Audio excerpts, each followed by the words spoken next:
നിങ്ങളുടെ കാൽമുട്ടുകൾ മടക്കുമ്പോൾ cracking sound ഉണ്ടാവാറുണ്ടോ? ഇതാ ഇങ്ങനെ.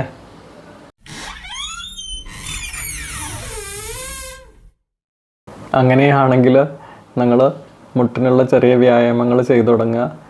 നടത്തം പോലുള്ള കാര്യങ്ങൾ. ഭക്ഷണത്തിൽ omega-3 ഫാറ്റി ആസിഡ് അടങ്ങിയിട്ടുള്ള വാൾനട്ട്, ഇലക്കറികൾ, മുട്ട, സോയാബീൻ പോലത്തെ കാര്യങ്ങളൊക്കെ നന്നായിട്ട് ഉൾപ്പെടുത്തുക. എള്ളിൻ്റെ എണ്ണ എക്സ്റ്റേണൽ അപ്ലിക്കേഷൻ ചെയ്യുന്നതും വളരെ നല്ലതാണ്.